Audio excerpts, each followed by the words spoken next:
All right, we should be live on Facebook now.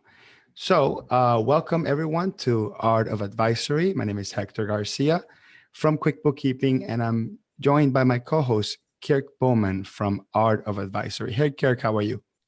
Doing well, Hector. Good to see you again. Same thing. We are excited to have Amy Vetter as a guest speaker today. Amy is actually an accountant. She used to be solely a QuickBooks practitioner and then a sort of a QuickBooks, a software consultant in the accounting space. And she actually went to work for the three largest accounting software companies that I know, QuickBooks, Sage, and Xero. And now she's developed a program called the B3 method, which is part of her book called Business Balance and Bliss that was published earlier last year. And she also has a second book. She's an author of a second book called Integrated Advisory Services. So we're excited to ask her about this concept of business balance and bliss, and also about integrated accounting services. So we'll talk about both books. And Amy, welcome to the show. Thanks so much. I'm glad to be here. It's good to see you again, Hector, as well. So we go way back. Yes, yeah, we do. Last time I saw Amy, she was teaching practice management techniques at Intuit. This was 2011, so it was yes. quite a bit back. So Amy, let me start with your book, Integrated Advisory Services, since we talk about the art of advisory and the how to go about advisory. Can you give us a Reader's Digest version of sort of the genesis of the book, why you wrote the book, where maybe some of your background that led you to write the book, and some of the key points about it? Sure. Well, I think what's hard for accountants everywhere is, definitely in the field, it's like become an advisor, move into advisory services. It's what the future is. And we've been called advisors throughout our career as a trusted advisor or a QuickBooks advisor or Xero advisor, whatever you are. However, what happens is that we don't actually understand what that transition is. How do we actually get to advisory services, and what makes it different from the everyday accounting work that we're used to? And so this book, I ran a practice actually in South Florida, very close to Hector, for many, many years. And it really goes through how you set up technology, how you actually define who you are as a company. So it's not just about putting services out there. It's really identifying your purpose, your mission, your why, and then designing the technology and the processes around that. And then once you've got that technology in place, the gift of technology is that it frees up your time to spend more time with your clients. But because we haven't been spending all that time with our clients, that's the true advisory work.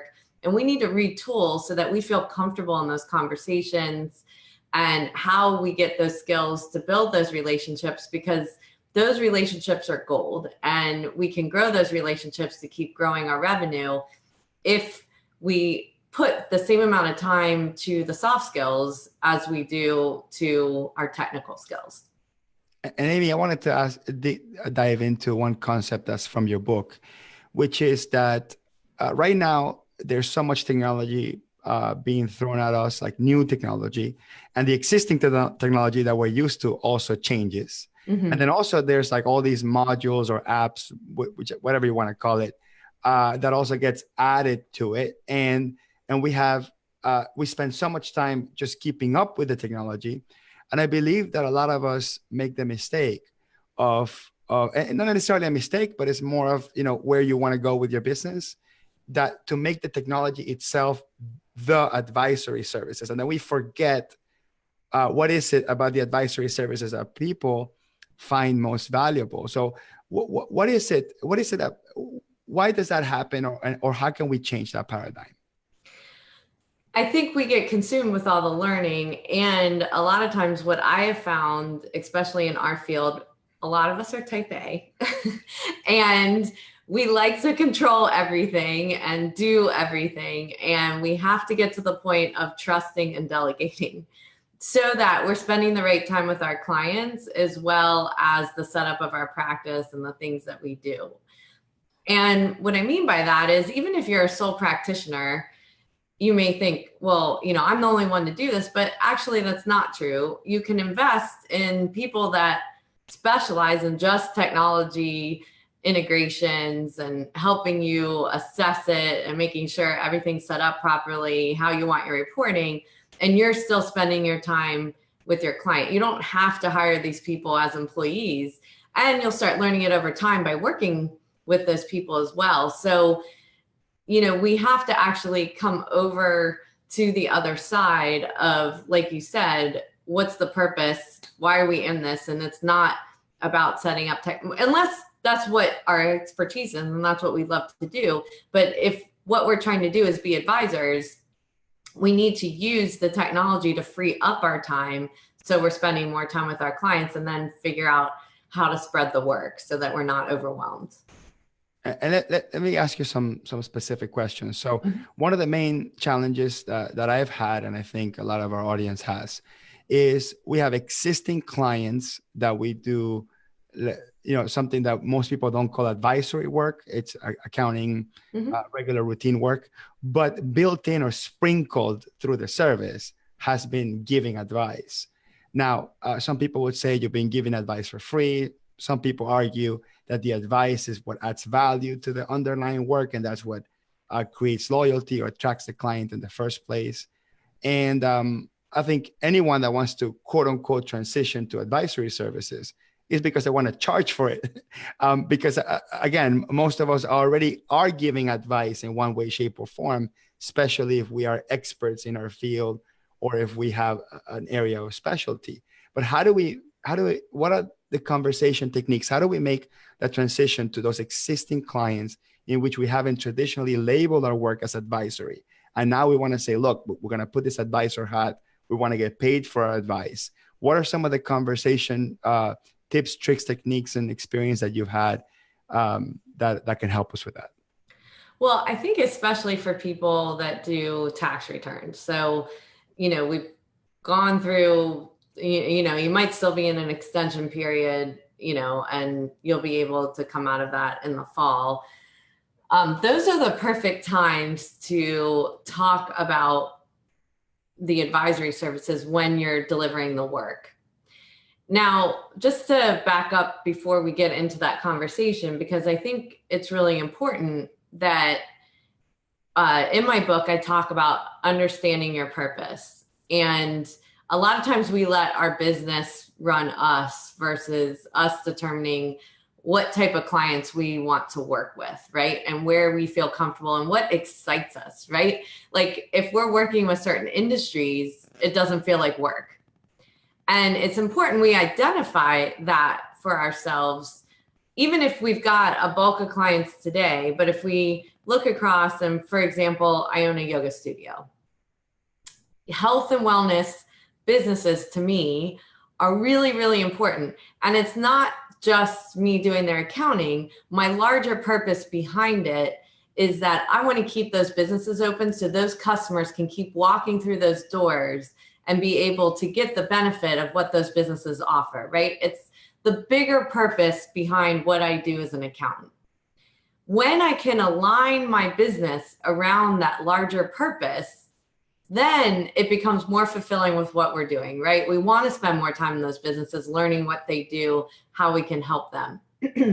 So if I segment myself and I say health and wellness businesses are an industry that I want to go after, I'm going to then go through software selection and talk to those customers. So I might pick one or two customers that are friendly clients and say, I'm not going to charge you the next couple months. I want to test these applications with you, see how this workflow would go, right? Before I ever enter into a sales conversation.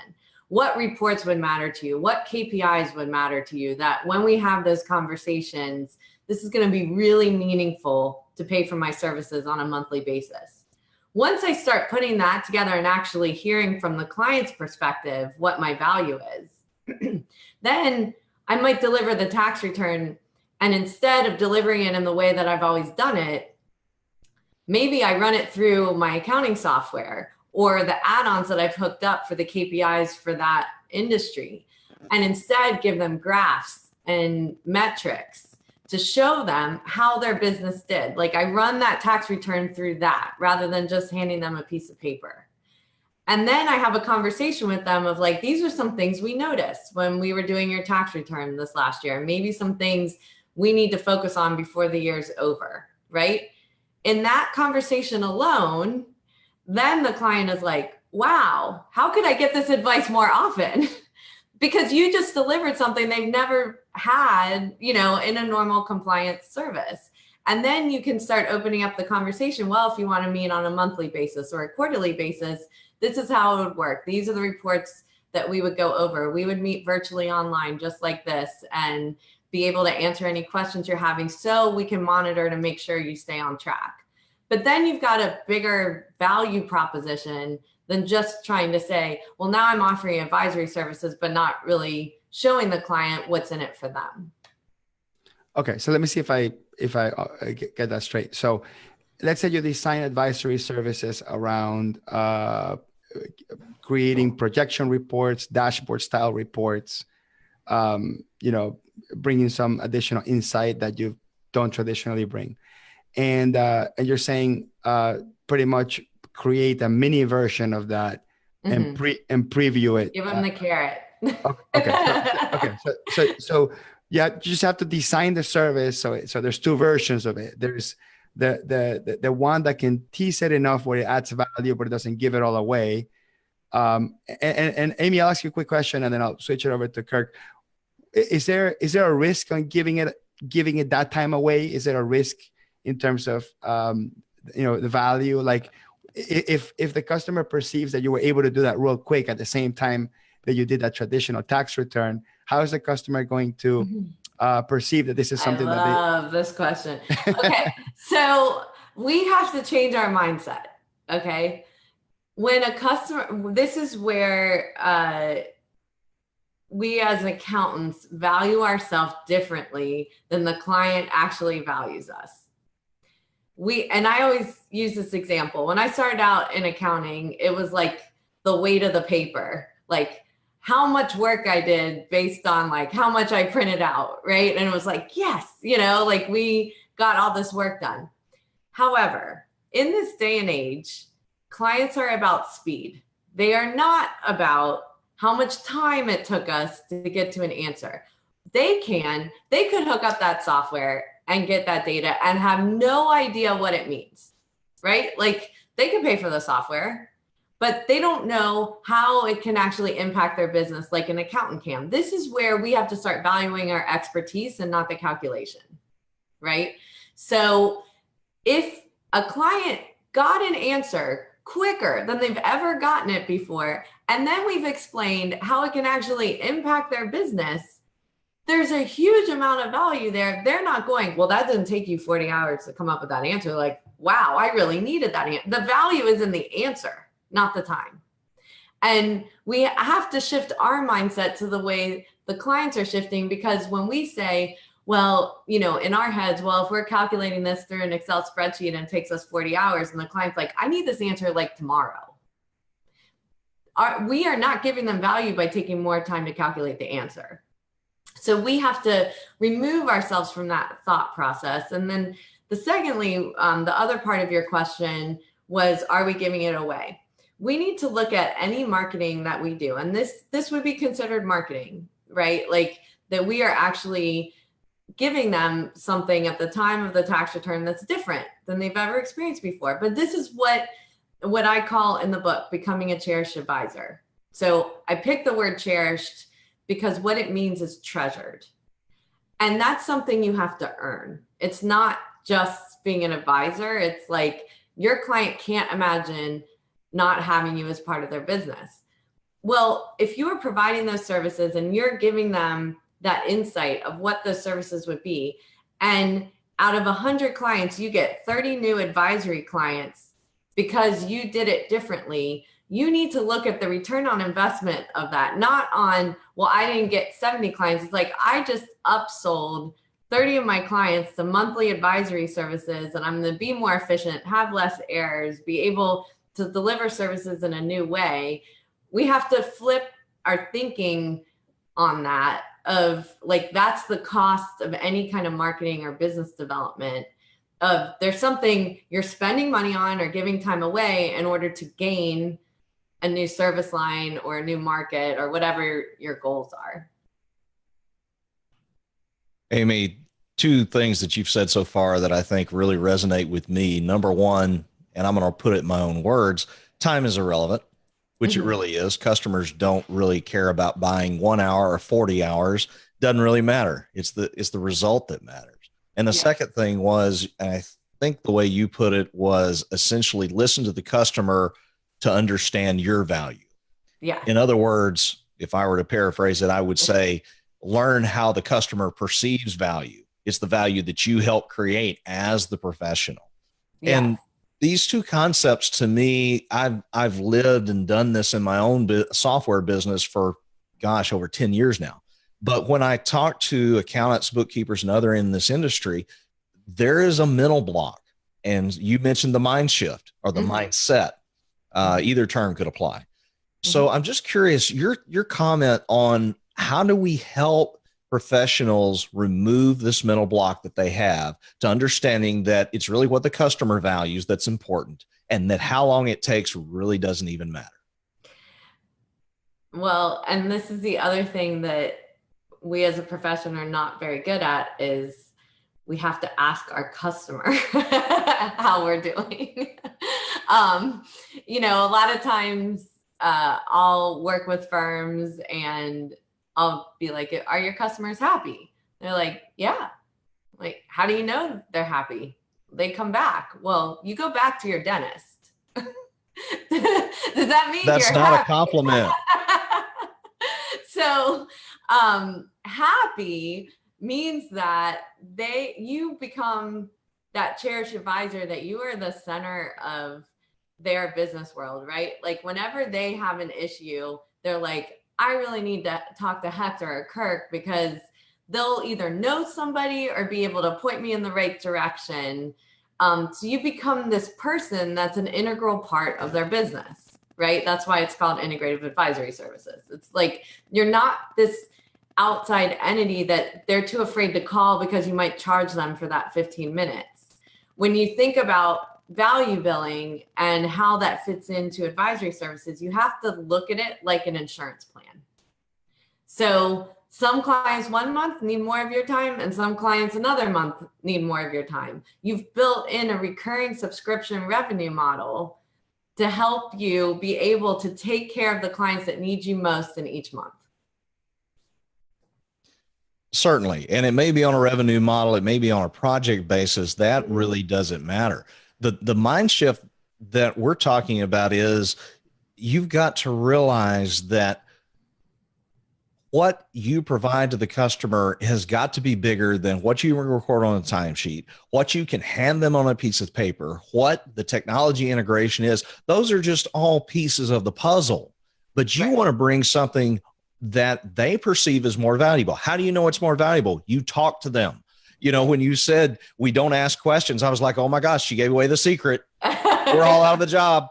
But yes, this idea, I call it this skill of asking great questions. You've got to become aware of how do you ask a question more than once? How do you rephrase a question? When you don't get the answer that you know there's a deeper answer, how do you come back again? You've got to work on those soft skills, and it boils down to communication. It's not ones and zeros. Yeah, absolutely. I mean, a lot of times, you know, you're getting paid for listening about their kids or their problems with their boss. And it has nothing to do with accounting, right? But you have to be able to have those conversations so that you can hear those things like, oh, this is something happening in the business, or I'm going to have to work on this business process. Now I'm hearing something in that story that I need to actually pause and go, oh, that could be an issue, you know, and you're actually duplicating work. How can we make that more efficient? But if you aren't relatable or have that open communication with your client where they feel comfortable to tell you things, then you're going to miss so much that's going on in the business that actually affect those KPIs and cash flow and budgeting and forecasting, all those things that an advisor does. Right. And Amy, I want to follow up on that a little bit when it comes to the conversation that has nothing to do with business, but has everything to do with business. Yes. Because what ends up happening is you will have a discussion with your customer about gross profits and changing raw materials and upgrading the machinery. And then all of a sudden the conversation can shift to the last time somebody took a vacation, and then you can digress. But the reason why that's important is because if your customer, and this is one of the mantras I've been sort of, trying to incorporate into my own practice, is the reason why anyone, for example, would be saying, "Oh, I need a vacation," right? Because that's a normal thing that people say when they get frustrated about, plethora of information being thrown at them. And you say, "Yeah, when was the last time you took one?" And if the answer is not, within the last 6 months or so, then that person is probably being burnt out. And if they are burnt out, it's because they either don't have the resources, the skills, or the tools to do their job properly in such a way that they can disconnect for a week or so to take a vacation. So, or there could be fraud. There could be so many things. Yeah. Right? or as a business owner, you don't trust anyone, or you think the business will crumble if you leave for a week, that sort of thing. But it's those conversations are really, really important, because when you go back into a important money conversation and there's tension around, I should make an investment in this or not make an investment in this, or the typical thing that we're trying to convince our client to stop spending money in, lack of a better term, stupid things, right? And the customer is saying, no, I need that. Or you're trying to get them to be a bit more frugal or more conservative, or, hey, you got to fire this person. This is wasting money, whatever it happens to be. When you get into those conversations of high tension, sometimes the logical money conversation is not good enough. Sometimes it's like, dude, I'm trying to help you get a vacation here. And that completely changes the way that somebody is looking at the advisory service. It's no longer maybe just looking at the objective, the objective reasons of why we're doing this. Maybe they're starting to think, well, there is some subjective reasons why they want to do this. I mean, he feels passionate about what he's saying, and he feels passionate about my problems that he's trying to resolve, because he was listening when we were having that casual non-business conversation. And I wanted to follow up with something you mentioned, which is you coined the term, or try to coin the term, or make the central theme of the term cherished advisor. Okay. And this is in a world where the word trusted advisor has been thrown out there so many times. So we'd love to hear what you think about trusted advisor. And so just one thing I want to comment before that is what you're talking about is what's called radical candor. And only when we have a comfortable relationship with someone and a relationship of trust can we be critical as well when we need to be of our client, without them feeling like, oh my God, I'm gonna have to fire this accountant, they're a jerk. Like, they know it's out of love. They know it's out of we care about your business. We're invested. We know your business. We know your bookkeeper. We know your controller. We know the guys in operations. We've been there. We understand what you're talking about, but I'm going to give you some hard news right now. And I'm doing it out of love because I am here to make sure outside of your business it's going to achieve. The only way you can give advice like that as an advisor is when you develop the relationship on the stuff that's non-accounting, right? Because they feel like you're invested. And that really is what the cherished advisor is about. And, it was when I was writing the forward to the book that I actually started thinking through. I mean, I spent a lot of time coming up with what is the right term to call an advisor. And I looked up the definition of trusted, and it says honest and sincere and ethical.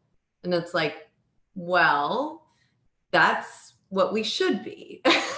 Like that we shouldn't be striving for as that's an all baked. advisor. That's all baked in the cake. Yeah, like so that's as an automatic. accountant and in these roles as professionals, we have a duty of care, that we have responsibility of very personal information, and it's up to us to be trusted, right? Like that's baked in. And out of all the professionals out there, accountants, CPAs, bookkeepers are at the top of the food chain of being trusted as professionals. But if you ask the same questions to clients, is does my accountant have time to answer my questions? I'm worried about my cash flow. Who do I go to help me in those situations? That's where we start falling off, right? Because we don't necessarily pick up the phone when we need to pick up the phone because it's not being mean or that we don't want to. It's that we don't have the time, that we're trying to keep up with all these deadlines, and a lot of our processes are inefficient because we haven't taken the time to automate and actually step back in our business to do those things, or customize who our target market is so we can create an efficient automated process with those types of clients and not really go out of our wheelhouse. And when I looked up the word cherished, it's like, that is it. When I think about some of my clients, and, I lived in South Florida with a business in 2006 when everything tanked in the construction business. And I was heavily focused in the construction industry. So anything, it could have been outside accessories, pool people, mosquitoes, whatever it is, everybody was suffering. And I remember, and when I thought of this word, I thought of this client that called me and said, I have $250. Will you meet with me? And I was like, that's it. That's when you know that you have been delivering the services that you should be as an advisor, right? Like that $250 to them right then was like $1 million. That's all they had as free cash flow. And they thought that advice that my company gave them was so important that they were going to spend that $250 on that. That's when you know you're cherished. And so it's important when you're going through designing this process, it's not just about the technology, like you said in the beginning. It's about setting up technology that's meaningful to your client, that as you're setting up that technology, you're getting feedback from them. Like, for instance, if you're working with like website developers, creatives, musicians, whatever it is, and you put them in software that's ugly, it does not matter how great the software is. They're going to be miserable in the software and they won't use it, and they won't use it in the way you want them to use it because they're very visual. It's important to understand the pain points of the customers that you're targeting so that you design it in a way that makes them comfortable, where they can do the work that you need them to do so that you're freed up to spend the time working with them in the way you need to. And I'll add on to that it's not just the design of the software, because a lot of times we don't control that, right? Especially if we're married to one brand only, and the design is a design. I think that that customer persona you're talking about, right, whether they're creative type, I'm talking about the customer, not us, or a square type. It's not just the design of the software; it's also how we present the workflow of the software. I mean, so you can actually adapt. You can take ugly software, but you can explain how it works in a way that makes sense to them, and then they could maybe perceive it. Maybe they won't perceive it pretty ever, but they will perceive it at least as in terms of UI, it's functional or it makes sense. So I wanna move to your other book, to Business Balance and Bliss, and talk about the B3 method. But I'd like to add one more comment. Last week I went to a YouTubers conference, and that would be in a whole nother episode to talk about what that was. And one of the sessions was about primal branding, which is based on a book, I forgot the author's name, called Primal Branding, where they talk about really basic elements of branding. And as an advisor, just as Amy, as a keynote speaker and an educator, we all need to have our own elements of branding that sticks with the customer that we're talking to, and people identify you with it. And I want to steal a page from your book. You use the term cherished advisor for two reasons. One is it's not, I don't think anybody's ever said it before, so it's not commonly said. So you try to pick a unique term right? That brands you, right? So now like anyone that will hear you talk will hear anybody else say Sherry's advisor, and they'll probably think of you first. So that's a very important heuristic that Amy's doing here. She's creating internal terminology to strengthen her brand. And you can correct me if I'm wrong here. No, that's true. And two, you also made it easy to understand, right? Because there's so many adjectives that are similar to positive adjectives that are similar to cherished. So so I like to point out, because that's something I learned there. So that wasn't something I was looking at, like specific language that people use to go with their brand, and just like colors and logo and the way you dress, how you speak also, it's a strong piece of the branding. So I wanted to add that. Now on the business balance and bliss, and I think a lot of this comes from the fact that you're a yogi and you have a yoga studio. And I believe, correct me if I'm wrong, that even while you were practicing as an accountant and you were working for these big companies, you were always a yogi instructor, right? Yes. So yoga has always impacted how you think and your leadership skills and your advisory skills. So I would love, can you talk a little bit about that, about how yoga impacted this particular book, and talk about the B3 method? Yeah, so it really has been derived out of my journey, and I wouldn't say my whole career I was doing it. It really came through an evolution of very type A driven, tried to work toward all of these goals that I had for myself. And it wasn't until I really hit this pinnacle time in my career where I became a partner in a CPA firm that I really had this moment of like, wow, am I doing what I'm supposed to be doing? Because I hit this goal that I've been striving for. I'm like, oh, I'm there. Like it wasn't like, oh, I'm so excited. It was like, I didn't have the feeling that I thought I was going to have when I got there, which really made me step back in my own life and do some assessment, which I had never done ever. Like I went into my career for a lot of different reasons, but mostly financial. I had a lot of economic hardship in high school, and CPA, being an accountant, a CPA was a very safe career to go into. My grandfather had been a CPA, had heard about it, so it was driven not necessarily from the passion that I ended up having and realizing I had for it. And, I really looked at it as an occupation rather than a purpose. And when I got to that point, I had started yoga in my 30s, basically because of getting sick from a pregnancy, and I wasn't allowed to do anything else. So I started yoga, and I started seeing a therapist at the same time. And a lot of times people don't talk about this out loud, but they were two things that happened that are really important in my life to make me step back and kind of just do that internal work that I needed to do. And the B3 method, so it represents, and I am an accountant, business plus balance equals bliss. It's a formula that we can kind of put into our lives to kind of click in for us, but it's a journey, and there's no like award-winning, balanced person.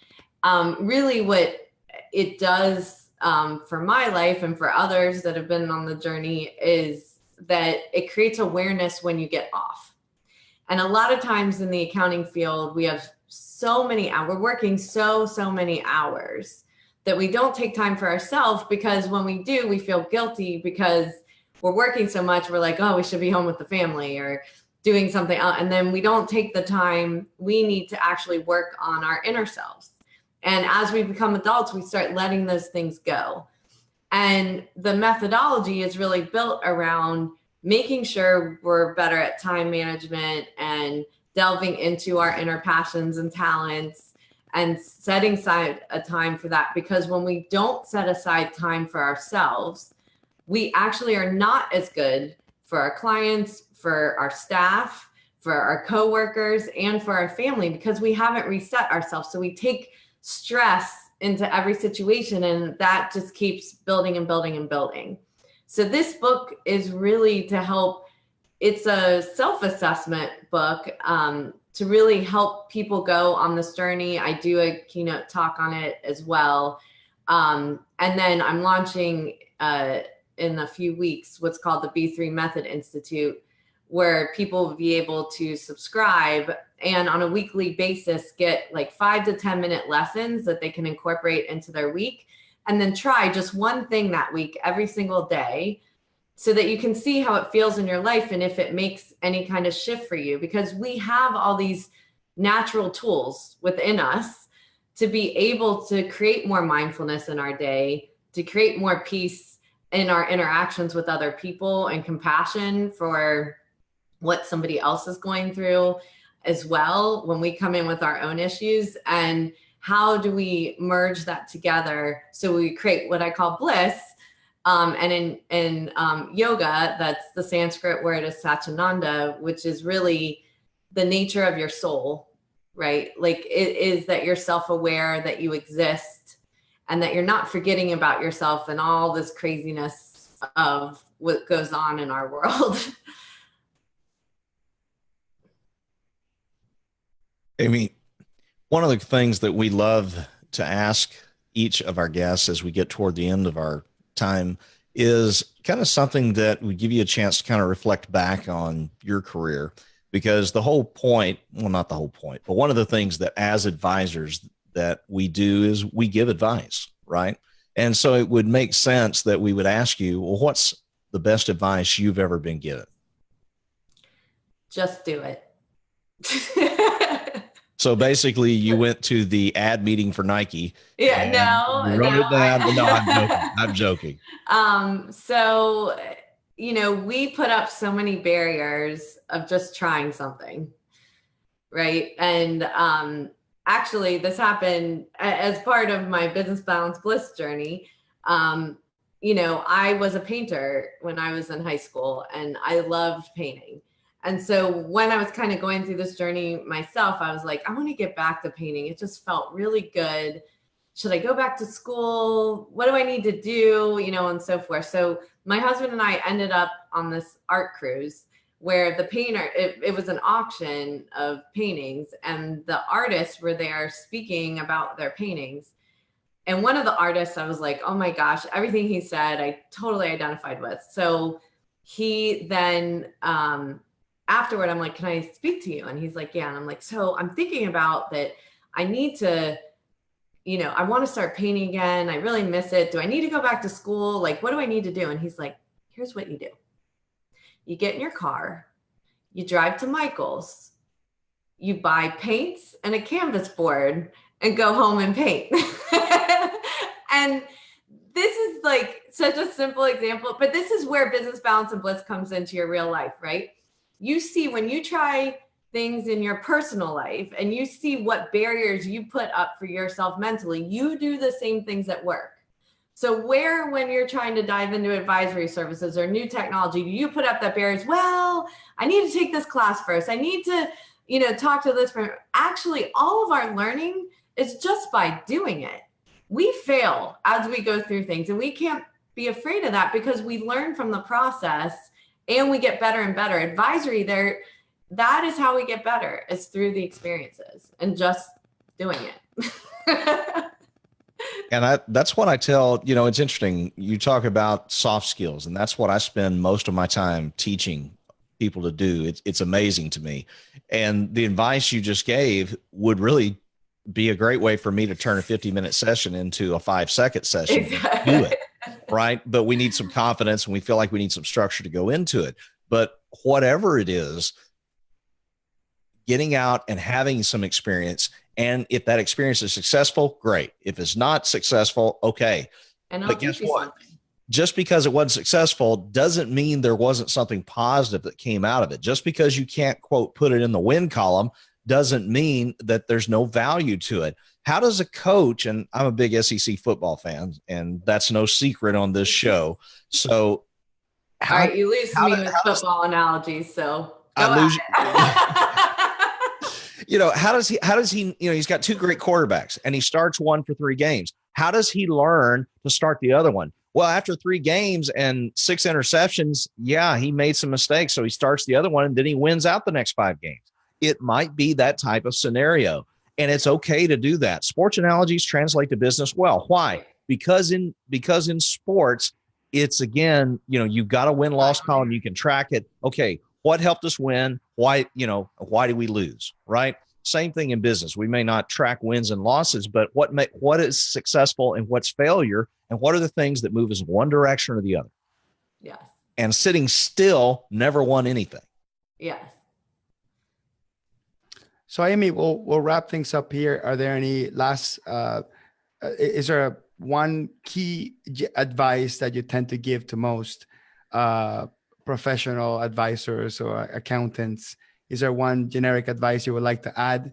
And then also to wrap it up, just kind of tell us how people can learn more about your program and your books and all that stuff. Sure. So just going on the vein of just doing it, right? I learned this very early in my business. And I would say this to anybody starting out a business. I was 27 years old when I started my first accounting services business, and I fell into QuickBooks by accident because I saw someone with the certification on an ad and I was like, oh, that looks good. So I got my QuickBooks certification. It was not on purpose. And then I got my first call because I was originally going to do bookkeeping services. So number one, you may think you know what your business is, but your customers are going to determine what your business is. So then I got my first call and he's like, well, I don't want bookkeeping. I'd like you to come out and look at my QuickBooks and tell me what I'm doing right or wrong. And I didn't really know QuickBooks that well. So I was like, all right. So I went out and before that I'd used SAP and really big software applications. I was in audit. So this was really new for me. So I went out and he was asking me, he had a list of all these questions. And I was like, I'll get back to you on that. I'll get back to you on that. I'll get back to you on that. I didn't really have any answers for him during that meeting because I didn't know it. But what I found very early on was all he cared about was my responsiveness, right? I went home, I researched the answers. By the next day, I said, here are the 3 things that were open from our meeting, and this is how you do it. He was happy. So don't feel like you have to be the expert in order to be an advisor, that it's about the responsiveness to the client so that they feel like you care. And if you want to find more information, I've got a website, amyvetter.com, and you will see there information about the B3 Method Institute coming soon. You can join my Facebook page, which I have a professional Facebook page for amyvetter.com, where we've created a private Facebook group you can request to join in, which is the B3 Method community group. And so we'll be sending out information as this launches in September. So I want to thank you for having me on. It was fun. Oh, thank you, Amy. We cherish your advice. Very good. Have a good day.